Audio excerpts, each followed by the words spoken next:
کے دور میں الائنس کا ایک بزنس آیا تھا, کمپنی تھی. جو بڑے بوڑھے لوگ ہیں ان سے پوچھیں آپ, اسلامی مزاربت کے نام سے شروع کیا انہوں نے, اور لوگوں کے لاکھوں کروڑوں روپے ڈوب گئے تھے.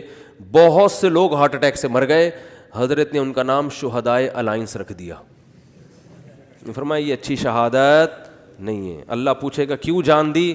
اے اللہ اس پیسے کے پیچھے ٹینشن بہت. تو اللہ کہے گا کمبخت مسافر خانہ تھا, 2 روٹی صبح تجھے ملتی تھی, 2 روٹی. اور ان کو تو مالداروں کو تو جن کے پیسے اتنے ڈوب رہے ہیں تو اور زیادہ لگژری لائف اسٹائل ہوتا ہے. تو زیادہ سے زیادہ گھر بک جائے گا تو کرائے پہ رہ لے. ارے W11 میں سیٹ نہ ملے تو لٹک کے سفر کر لو یار, کیا جا رہا ہے؟ سفر ہی ہے نا, آگے اسٹیشن پہ آگے اڈے پہ اتر جانا ہے.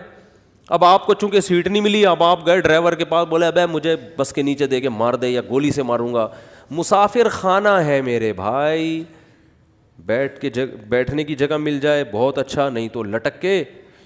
دیکھو سفر سمجھتے ہیں نا, تو انگوٹھا ٹکانے کی جگہ مل جائے نا, اس پہ بھی لوگ سفر کر لیتے ہیں.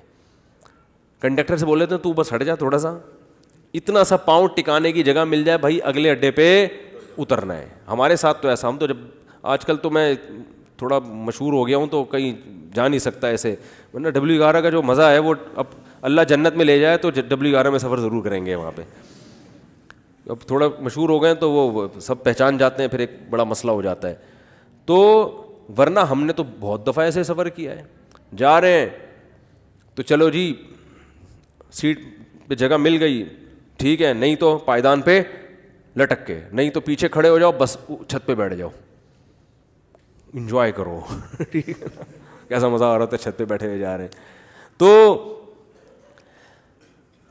کہاں سے کہاں بات چلی گئی. تو جو میں یہ پورا واقعہ اس پہ سنا رہا تھا, ہمارے حضرت کیوں اپنے آپ کو اتنا مالدار سمجھتے تھے, کیوں سمجھتے تھے؟ اس لیے کہ حضرت فرماتے تھے جو بیسک بنیادی ضرورتیں اللہ نے پوری کر دیں, اور بہت سوں کے پاس تو یہ بھی نہیں ہے. گھر تو ہے نا سر چھپانے کو, چاہے کرائے پر ہو, ہے تو نا, بہت سے تو روڈ پہ سو رہے ہیں. کیا حالات ہیں لوگوں کے گھروں میں, جا کے دیکھو پتہ چلتا ہے کیسی خطرناک بیماریاں لگی ہوئی ہیں.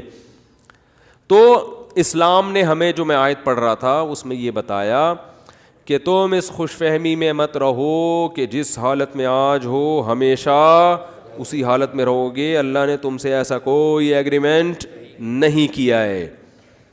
تو اب کرنا کیا ہے؟ عمل کو فوکس کرنا ہے, عمل. تو اللہ تعالیٰ نے قرآن میں کیا فرمایا کہ کسی کتاب میں نہیں لکھا. ہاں, تو اب مسئلہ یہ ہے کہ جس خوشی میں انسان ہوتا ہے اس میں اللہ کو بھول جاتا ہے وہ. تو اسی خوشی میں اللہ کو یاد رکھنا ہے. اس کا فائدہ یہ ہوگا کہ جب کوئی ٹینشن کا معاملہ آئے گا تو پھر اللہ آپ کو یاد رکھے گا.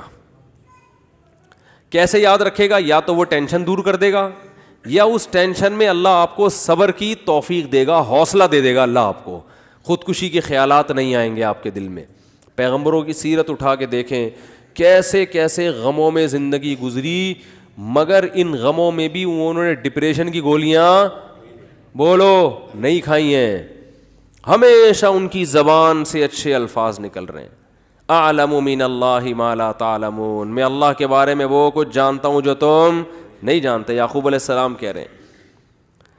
ایوب علیہ السلام نے بیماری میں ایسا صبر کر کے دکھایا, اللہ فرماتے ہیں نعم العبد, کیا خوب بندہ تھا, کیا کتنے خوش قسمت کہ اللہ آخری کتاب میں آیتیں نازل کر رہا ہے کہ ایوب کیا خوب بندہ تھا, کیا خوب بندہ تھا. دیکھو ایوب علیہ السلام بیماریوں میں, اگر بیماریوں میں زندگی نہ گزری ہوتی تو اتنے خوبصورت الفاظ ان کے لیے آخری کتاب میں نازل ہوتے. فرض کر لو صحت میں زندگی گزر گئی ہوتی تو گزر تو گئی نا, ختم. اب بیماری میں گزری ہو یا صحت میں, جو چیز جو پاسٹ بن گیا وہ اچھا ہو برا ہو, اب اس سے انسان کو کوئی سروکار نہیں ہوتا, جو گزر گئی ختم. تو صحت میں زندگی گزرتی اتنا انعام نہ ملتا. اللہ فرماتے ہیں نعم العبد, کیا خوب بندہ تھا. اور اللہ نے ایوب علیہ السلام کی زوجہ کی بھی تعریف کی بہت زیادہ. ایوب علیہ السلام جب بہت شدید بیمار تھے نا, تو عام طور پر کیا ہوتا ہے, بیگم صاحبہ خدمت کرتی ہے, میرے میاں کیا ہو گئے, بیمار ہو گئے, کوئی بات نہیں, 1 دن خدمت 2 دن خدمت, اس کے بعد کہے گی بھائی جان چھڑاؤ, میری کیا ہو گئی ہے, بولو نا, شادی ہو گئی ہے. آج کل مارکیٹ میں جو میرا بیان خواتین سن رہی ہیں ان کے علاوہ کی بات کر رہا ہوں, ان کے ساتھ یہی مسئلہ ہو رہا ہے کہ میاں بے روزگار ہو گیا, بیمار ہو گیا, تو اب بھائی جب شریک حیات کا مطلب کیا ہوتا ہے, زندگی بھر آپ کے ساتھ شریک. نکاح میں اور زنا میں تو یہی فرق ہے نا بنیادی. شریک حیات کا مطلب یہ ہے کہ آپ خوشی اور غم میں آپ کے ساتھ, آپ بھی اس کے ساتھ. دیکھو شادی سے پہلے کوئی فالٹ سامنے آ گیا, نہیں کرو شادی, آپ کو اختیار ہے. جو فالٹ شادی کے بعد پیدا ہو رہا ہے وہ تو پھر آپ کی قسمت ہے نا. ارے عورت کی شادی ہوئی میاں سے, اگلے دن ایکسیڈنٹ ہوا, لنگڑا ہو گیا, تو اب ہو گیا, وہ قسمت ہے, برداشت کرو, کیا خیال ہے, ٹھیک ہے نا. آپ یار سمجھ میں نہیں آ رہی بات. دیکھو ایک آدمی نے نکاح کا پیغام بھیجا, پہلے سے پاؤں سے معذور تھا, تو عورت لڑکی والوں نے اس بیس پہ ریجیکٹ کر دیا. ان کا حق ہے, کر سکتے ہیں, لیکن بالکل صحیح فٹ فاٹ رخصتی بھی ہو گئی. اگلے دن خوشی میں بائک میلیاں لگاتا ہوا جا رہا ہے کہ میری شادی ہو گئی اور رخصتی بھی ہو گئی. ہو سکتا ہے گرے, ٹانگ کی ہڈی ٹوٹ گئی. اب یہ تھوڑی کہ عورت کھلا لے کے بھاگ جائے کہ میری تو لنگڑے سے شادی ہوئی ہے. شادی ہو کے لنگڑا ہوا ہے, لنگڑے سے شادی نہیں ہوئی. اس طرح آپ کی شادی ہوئی, پہلے سے پتہ چلا بیگم کے ساتھ یہ مسائل ہیں, نہ کرو شادی. بھیا آپ کس نے کہا ہے؟ صحیح تھی, نکاح کے بعد بیماری ہو گئی, ٹھیک ہے نا, کوئی مسئلہ کھڑا ہو گیا, تو اب عزت دار آدمی اس بیس پہ ڈیورس نہیں دیتا, بلکہ دعائیں کراتا ہے. مولوی صاحب میری زوجہ کے لیے دعا کریں, اللہ صحت عطا فرمائے. اولاد نہیں ہو رہی, دعا کریں اللہ صحت عطا فرمائے, ٹھیک ہے نا. زبان میں لکنت پیدا ہو گئی ہے, دعا کریں اللہ. تو میں تو ان کو کہتا ہوں اگر لکنت پیدا ہو گئی ہے تو بڑا فائدہ ہے تمہارا, کیونکہ جتنی دیر میں وہ برا بلا کہے گی نا, اتنی دیر میں آپ کام نمٹا کے آ جاؤ سارے, ٹھیک ہے. وہ ابھی اسٹارٹ لے گی آپ کو سمجھانا, اتنی دیر میں آپ کیا کرو, ذہن تیار کر کے آ جاؤ کہ یہ الٹا سیدھا بولنے والی ہے, تو برداشت کرنا ہے. تو وہ اچھا اس پہ بھی ایک دو تین چٹکلیں, لیکن وہ زیادہ ہو جائیں گے. تو اب مسئلہ یہ ہے کہ عزت دار آدمی کیا کرے گا, اس کو اپنی قسمت سمجھ کے برداشت. ہاں اختیاری فالٹ ہے تو ایک الگ بات ہے نا, قدرتی فالٹ نہیں ہوا بلکہ اپنے اختیار سے کچھ غلط کر رہی ہو تو ایک الگ بات ہے. بھئی یہ تو قدرت کی طرف سے, اس کی ٹانگ ٹوٹ گئی, اس کو لکوا ہو گیا, اس کو فالج ہو گیا. تو آج تک یہی ہوتا آ رہا ہے, ہم نے دیکھا ہے بیوی کو فالج ہو گیا تو مرد اب اس کو رکھ رہا ہے, بھائی اس کی خدمت کر رہا ہے, علاج کر رہا ہے, لوگوں سے دعا کروا رہا ہے, یار میری بیگم کے لیے دعا کرو. ایسے موقع پہ عزت دار آدمی طلاق نہیں دیتا, وہ کہتا ہے بھائی اب برداشت کرو یار, میری قسمت ہے. تو عورت بھی برداشت کرتی تھی پہلے زمانے میں, آدمی بھی برداشت کرتا تھا. اب دونوں نے برداشت کرنا چھوڑ دیا ہے. کیوں؟ دنیا ہی کو اصل بنا لیا ہے. سارے مزے کہاں اڑانے ہیں؟ دنیا میں. اب دنیا کو ہی اصل بنا لیا ہے, تو اب بس ہر چیز کیا ہونی چاہیے؟ پرفیکٹ, ایک دم موقع کی رپورٹ ہونی چاہیے ہر معاملے میں. تو یہ تو بھائی گوروں کا نظریہ ہے, یہ مسلمان کا نہیں ہے. تو میں ایوب علیہ السلام کا بتا رہا تھا کہ وہ شدید بیماری میں, وہ بیماری کیا تھی اس کا تفسیر میں کوئی ذکر نہیں ملتا نہ حدیث میں, بس کوئی بہت سخت بیماری تھی جس میں بہت طویل عرصے مبتلا رہے ہیں. تو اللہ نے ان کی زوجہ کا بھی خیال کیا. ان کی زوجہ نے اپنے میاں کی کئی سال خدمت کی ہے, کئی سال خدمت کی ہے. تو اب کیا ہوا کہ ایک دن خدمت میں تھوڑی سی کوتاہی ہوئی تو حضرت ایوب علیہ السلام کو غصہ آ گیا, اور انہوں نے کہا کہ میں اگر ٹھیک ہو گیا نا, میں تجھے 100 ڈنڈے ماروں گا. صحیح ہے نا, کیونکہ بیمار آدمی چڑچڑا ہو جاتا ہے نا, تھوڑا سا اس میں برداشت کم ہو جاتی ہے. اب بیچاری بیوی اتنی خدمت کر رہی ہے لیکن تھوڑی سی کوتاہی ہوئی تو ان کو غصہ آ گیا. انہوں نے کہا کہ اللہ کی قسم میں ٹھیک ہو گیا تو 100 ڈنڈے ماروں گا. تو اللہ نے ٹھیک کر دیا.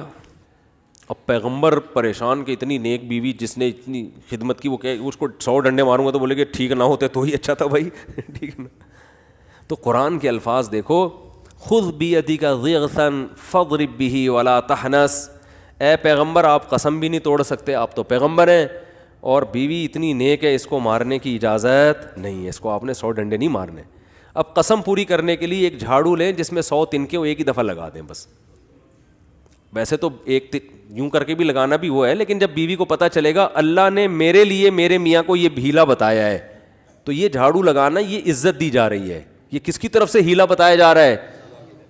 بولو بھائی, اللہ کی طرف سے. آج بہت سے لوگ کہتے ہیں قرآن و حدیث میں ہیلے بالکل بھی نہیں ہے مولویوں نے. بھائی ہیلوں کی بھی دو قسمیں ہوتی ہیں, ایک جائز ہیلے اور ایک ناجائز ہیلے. ایک صاحب ٹی وی میں آ رہے تھے رمضان میں, وہ کہہ رہے تھے مولویوں نے ہیلے ویلے بہت نکالے ہوئے ہیں, ہر چیز کے ادھر سے ہیلا ادھر سے ہیلا, اور یہ سب بنی اسرائیل نے بھی ہیلے کر کے مچھلیاں پکڑی ہیں. تو میں نے کہا یار میں ان کے سامنے بیٹھا ہوتا تو میں کہتا آپ کو بنی اسرائیل کے ہیلے تو ذہن میں آ رہے ہیں, جو اللہ نے خود ایوب علیہ السلام کو ہیلے بتائے. اس لیے دین فقہا سے سیکھو. یہ جو نئے نئے فنٹر بن رہے ہیں نا آج کل, ان سے دین نہ سیکھو. یہ ایک طرف کی دلیل جانتے ہیں, دوسرا ان کو پتہ ہی نہیں ہوتا. سود سے بچنے کے ہیلے نکالے ہوئے ہیں, تو سود سے بچنے کے ہیلے تو عین مطلوب ہیں. ایسا ہیلا جس سے سود سے بچ جاؤ, یہ تو شریعت چاہتی ہے. یہ وہ ہیلا تھوڑی ہے جو بنی اسرائیل نے کیا تھا مچھلیاں پکڑنے کے لیے. تو ہیلے there are two types of ہیلے. ایک ہیلا جو حرام سے بچاتا ہے, ایک ہیلا جو حرام میں ڈالتا ہے آپ کو. دونوں میں فرق ہے. سود سے بچنے کے لیے جو ہیلے کیے جاتے ہیں وہ سود سے بچنے کے لیے جاتے ہیں, چونکہ سود حرام ہے تو سود سے بچنے کے لیے کا مطلب حرام سے بچنے کے لیے. اور ایک ہیلا وہ ہوتا ہے جو حرام میں آپ کو مبتلا کر دیتا ہے. تو بیوی کو مارنا کوئی اچھا کام تو نہیں ہے نا اسلام میں. تو اللہ نے ایک نیک بیوی کو بچانے کے لیے ان کو ہیلا بتا دیا کہ بھئی ایک جھاڑو میں 100 تنکے لو, ایک ہی دفعہ میں لگا دو تو گویا 100 کوڑے لگ گئے. تو قسم بھی پوری ہو گئی, بیوی بچ گئی. تو یہ اللہ نے حضرت ایوب علیہ السلام کی وائف کو, ان کی زوجہ کو, ان کی اہلیہ کو اتنا پروٹوکول کیوں دیا کہ قرآن میں ان کا تذکرہ بھی کر دیا. یہ شوہر کی خدمت کی وجہ سے, شوہر کے ساتھ وفا کی وجہ سے. یاد رکھو آج عورتیں اپنے شوہر کی طرف سے جن آزمائشوں میں ہیں, جو قدرتی آزمائشیں, جو قدرت کی طرف, بے روزگاری اللہ کی طرف سے ہو جاتی ہے نا. بھائی میاں کا روزگار چھوٹ گیا, یہ تو اللہ ہے جس کو چاہتا ہے رزق کشادہ دیتا ہے, جس کی چاہتا ہے روزی بند کر دیتا ہے. وہ بیچارہ اپنی طرف سے محنت کر رہا ہے لیکن بے روزگار ہو گیا, نئی کاروبار حرکت میں آ رہا, تو یہ اللہ کی طرف سے ہے. خود سے نالائق ہو تو ایک الگ بات ہے. اللہ کی طرف سے جو آزمائشیں میاں پہ آئیں تو عورت کو چاہیے ان آزمائشوں میں اس کا ساتھ دے, اسے ذہنی ٹارچر نہ کرے. کیونکہ بے روزگاری کی بیماری اتنی, بے روزگاری کا عیب اتنا بڑا نہیں ہے جتنا اس بیماری کا عیب ہے جس میں ایوب علیہ السلام مبتلا ہوئے تھے. کیونکہ اس میں تو کمانا ممکن ہی نہیں تھا اور اوپر سے خدمت بھی.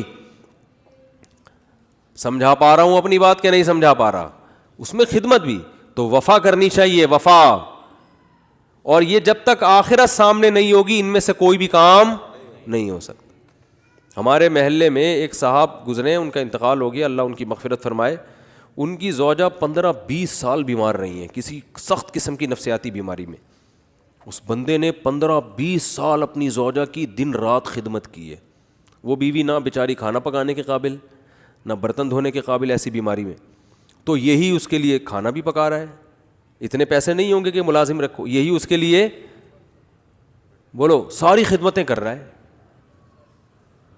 تو میں نے کہا یار اس کی تو ویسے ہی بیچارے کی بخشش ہو جائے گی. اللہ کہے گا تو نے کسی کی بیٹی کو رکھا گھر میں اس حالت میں بھی, اب وہ نہیں پکا سکتی بیچاری, اور وہ نہ کپڑے دھو سکتی ہے, اور یہ اتنے پیسہ بھی نہیں ہے کہ, تو خود ہی کر رہا ہے سارے کام.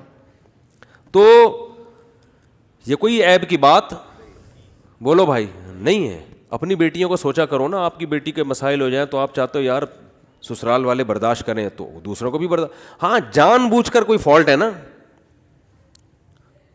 تو پھر میاں میں ہو تو ہم عورت کو مشورہ دیتے ہیں اس فالٹ کو صحیح کرو ورنہ پتلی گلی سے نکلو, ٹھیک ہے نا. کہ 10-20 سال اس فالٹ کو بہت خطرناک قسم کا اگر فالٹ ہے تو وہ ایک الگ بات ہے. تو اللہ تعالیٰ نے قرآن مجید میں, اچھا بھائی بیان کے دوران خواتین باتیں کر رہی ہوتی ہیں, بالکل بھی مناسب نہیں ہے. کئی دفعہ شکایتیں آئی ہیں, بیان سننا چاہیے شوق سے. 2 خاتون جو تھیں 20 سال قید ہوئی ان کو ایک ہی وارڈ میں, 20 سال تک وہ باتیں کرتی رہیں. جب نکلی ہیں نا, جس دن رہائی ہوئی تو کہیں بہن کچھ باتیں رہ گئی ہیں, انشاءاللہ اگلے ہفتے ہماری ملاقات ہوگی تو اس کو کمپلیٹ. تو یہاں جو خواتین آتی ہیں بھائی بیان کو فوکس کریں نا, آپ کے فائدے کی باتیں ہو رہی ہیں تو آپ کے دل میں میاؤں کی محبت ڈالی جا رہی ہے, ٹھیک ہے. تو اللہ نے کیا فرمایا کہ جس کنڈیشن میں آج ہو ضروری نہیں کہ کل بھی اسی کنڈیشن میں ہوگے, لہذا کیا کرنا ہے, اعمال کو فوکس کرنا ہے. اس عمل کا فائدہ کیا ہوگا کہ اللہ نہ کرے کل ٹینشن آئی بھی تو اس ٹینشن کو برداشت کرنا کیا ہو جائے گا, آسان. میں جمعے کی خطبے میں یہ حدیث اکثر پڑھتا ہوں. حضرت عبداللہ ابن عباس بالکل نو عمر تھے, آپ صلی اللہ علیہ وسلم کے ساتھ سواری میں پیچھے بیٹھے, تو آپ صلی اللہ علیہ وسلم فرمایا یا غلام, اے نوجوان, اے لڑکے, میں تجھے نصیحت کرتا ہوں, احفظ اللہ یحفظک, اللہ کے دین کی حفاظت کر, یعنی اللہ کے احکام کو پورا کر, اللہ تیری حفاظت کرے گا. احفظ اللہ یحفظک, احفظ اللہ تجدہ تجاہک. جب کوئی یعنی شریعت کا حکم آئے نا تو اس میں اللہ کے حکم کو مقدم کرو, تو جب کوئی مصیبت آئے گی تم اللہ کو اپنے سامنے پاؤ گے. اللہ یا تو وہ کام پورا کر دے گا یا اللہ آپ کو تسلی دے دے گا کہ بھائی میں ہوں تمہارے ساتھ, اس ٹینشن کو برداشت کرو, یہ ہمیشہ کے لیے نہیں ہے. اس پہ اللہ تمہیں بہت نوازے گا, جب تھپکی ملے گی, تسلیاں ملیں گی. اور پھر فرمایا کہ وَعْلَمْ أَنَّمَا أَصَابَكَ لَمْ يَكُنْ لِيُخْطِئَكَ. ٹینشن ختم کرنے کے دو طریقے نبی نے بتا دیے یہاں پہ. ایک تو عمل صحیح کر لو تو ٹینشن میں اللہ آپ کے ساتھ ہوگا. دوسرا طریقہ تقدیر پر ایمان. فرمایا انما اصابک, جو مصیبت تمہیں پہنچی ہے, یعنی مطلب حدیث کا یہ کہ تمہاری حماقتوں سے نہیں. بھائی آپ صحیح سب کچھ صحیح کر رہے ہو تو پھر بھی اللہ کی طرف سے آزمائشیں آ جاتی ہیں. تو لم یکن لیخطئک, یقین کر لو یہ لازمی پہنچنی تھی, یہ تم سے خطا ہو ہی نہیں سکتی تھی. تو جب ایک کام لازمی ہونا ہی تھا تو اس میں ٹینشن کس بات کی؟ ابے کیا ہو گیا بھائی, جب ایک کام ہونا ہی ہے, نہ ہونے کا تو سوال ہی پیدا نہیں ہوتا, تو بھی ٹینشن کس بات؟ یہ تو ہونا تھا, یہ تو ہوگا, یہ تو ہوگا بھائی. لیکن چونکہ ہمیں ٹینشن سے پہلے نہیں پتا ہوتا کہ کیا ہوگا, تو ہم اسباب اختیار کرتے ہیں. پورے کامیابی کے اسباب اختیار کرے, پھر بھی نہیں ہوا. بھائی یہ تو اللہ نے ایسے ہی لکھا ہوا تھا. غزوہ احد میں 70 صحابہ شہید ہو گئے. کتنی بڑی ٹینشن صحابہ کے لیے, کتنی بڑی ٹینشن.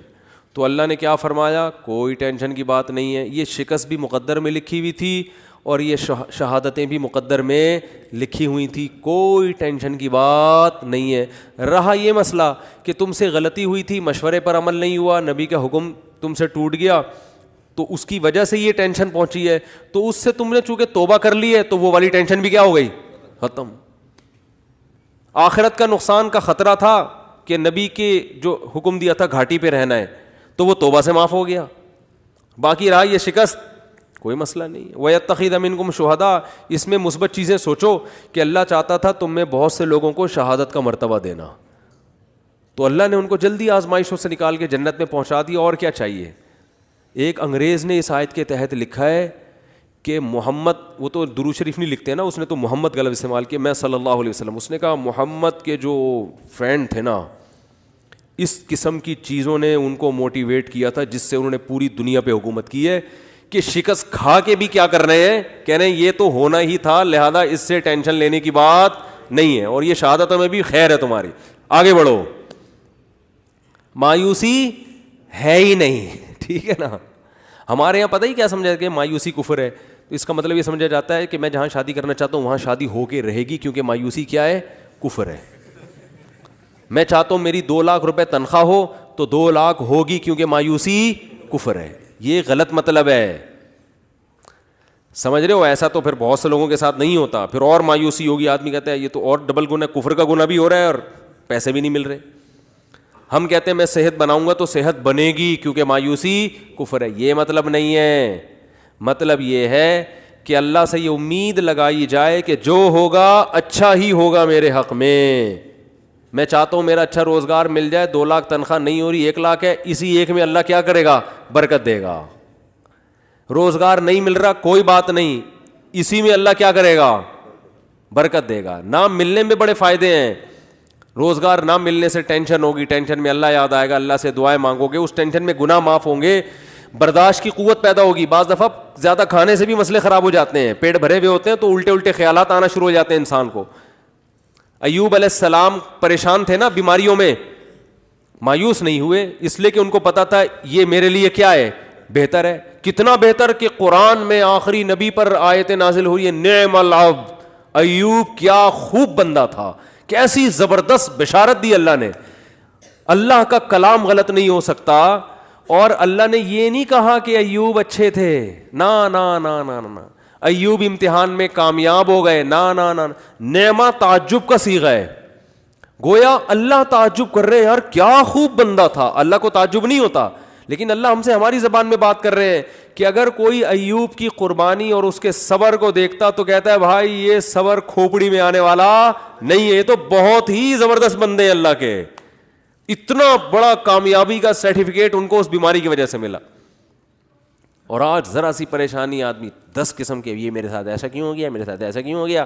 اور آج کل یونیورسٹیوں میں ہوتا یہ ہے کہ ٹینشنوں میں خدا کا انکار کر دیتے ہیں. پہلے تو یہ تصور نہیں تھا. اب جو نئی نسل آ رہی ہے نا, فون کرتے ہیں مجھے, بتاتے ہیں میرے ساتھ یہ ہوا, میں تو اللہ کو مانتا ہی نہیں. میں کہتا ہوں یار یہ میرے سامنے اتنا جری ہے, عام حالات میں کیا کر رہا ہوگا. تو نہ مانو, اللہ کو آپ کے منوانے کی کوئی ضرورت نہیں ہے. وہ سمجھتے ہیں کہ مجھے ترس آئے گا, ہائے بیچارے کے ساتھ اتنا غلط ہو گیا کہ یہ تو اللہ کو ہی نہیں مان رہا, ہائے ہائے ہائے, یہ تو آ جاؤ میں تمہیں تسلیم. میں کہتا ہوں بھائی تو نہ مان, جس خدا نے تجھے پیدا کیا ہے کم وقت تو اس کی نہیں مان رہا, تو ہماری کیا مانے گا ہے. تو یہ جو ایتھیزم پھیل رہا ہے نا, اور میں نے آپ کو رپورٹ پیش کی تھی نا کہ ایتھیس میں خودکشی کا ریشو زیادہ ہے, کیونکہ ایتھیزم کی طرف جاتا انسان بہت مرتبہ, ہمیشہ نہیں, بہت مرتبہ عدم برداشت کی وجہ سے. تھوڑی سی پریشانی آئی, اللہ کہاں ہے, اللہ میرے مسئلے کیوں نہیں حل کر رہا, تو پھر وہ اللہ ہے. اللہ پر ایمان کا مطلب وہ اللہ ہے, اس کو اللہ مانا جائے. تو اللہ کا مطلب اختیارات اس کے پاس ہے, میرے پاس نہیں ہے. تو اپنے حساب سے آپ کو چلائے گا, وہ آپ کے حساب سے نہیں چلے گا.